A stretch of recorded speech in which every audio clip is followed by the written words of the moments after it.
As the state of Arkansas waits for the Department of Environmental Quality (wheeze) to complete its review of the permit renewal for the hog factory in our precious Buffalo National River watershed, a lot of public interest in protecting the environment has continued to grow across the state.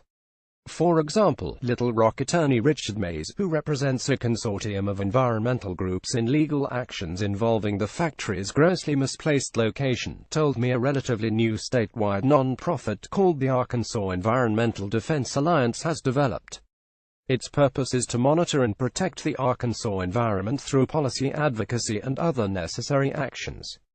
I was impressed by the quality of the board members who will lead this organization in providing public oversight over environmental matters such as potential contamination of the buffalo from constant spraying of raw hog water on pastures along Big Creek, a major tributary of the National River. My hope is these men and women will be ready, willing and quick to act in any way feasible, up to and including the courts, when they have reason to believe our water bodies or other areas of our environment are threatened.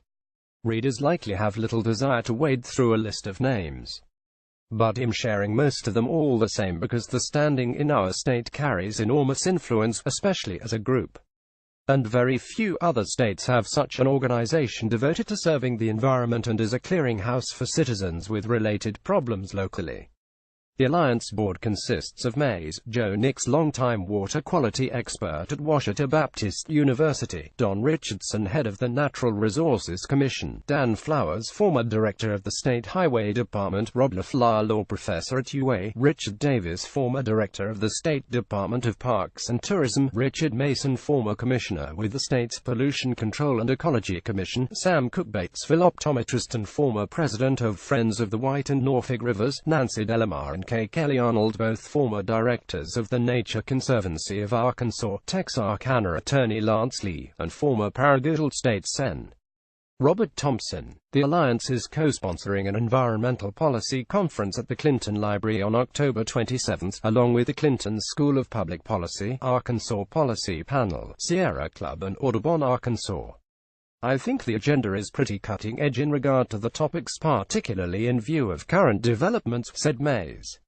Meanwhile, in a development related to the hog factory, Mays said he, on behalf of Buffalo River champion Carol Betting of Jasper, appealed the permit issued to Ellis Campbell doing business as EC Farms. That permit would allow CH hog farm waste to now be spread over 600 acres that EC Farms controls in the nearby Little Buffalo River watershed. Ellis Campbell and Richard Campbell of CH are related, and the 600 acres in question until 4 years ago served as a swine farrowing operation for about 300 hogs. The judge will decide if a new permit is required for CH to begin using the EC property to spray the karst-laden region with even more raw and potent hog waste.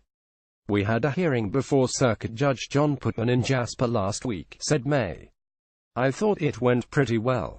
The judge seems very conscientious. We are awaiting a decision. He could reverse it and send it back to the Commission, Department of Environmental Quality, or affirm it. Then we would have to appeal to the Court of Appeals or Supreme Court.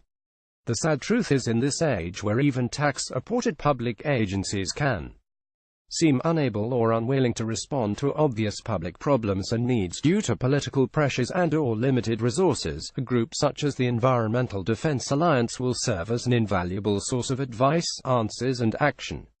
I know I'll be using them. Pet peeves in my continuing effort to share with readers what make me tick. Here are 2 additional personal peeves. Those who freely abuse the term racist as the twisted way of trying to shame and demonize anyone who doesn't agree with their often radical views. Not only does this tactic allow true racists to meld into the vast cloud of wrongly accused, but it cheapens the term without any hard proof to back the smear. This, in itself, is evil. Hollywood stars who make extravagant livings as thespians pretending to be others who actually have done something with their lives should keep the political views and nasty comments to themselves. Because they each receive obscene compensation in our free enterprise system and enjoy gash-hogging vehicles, yachts and private planes purely to enhance their personal pleasure and comfort, gives them neither the standing nor the discernment to lecture and threaten those who believe far differently than them on everything from purported climate change to politics. Mike Masterson is a long-time Arkansas journalist. Email him at mmasterson@arkansasonline.com. Editorial on 09172017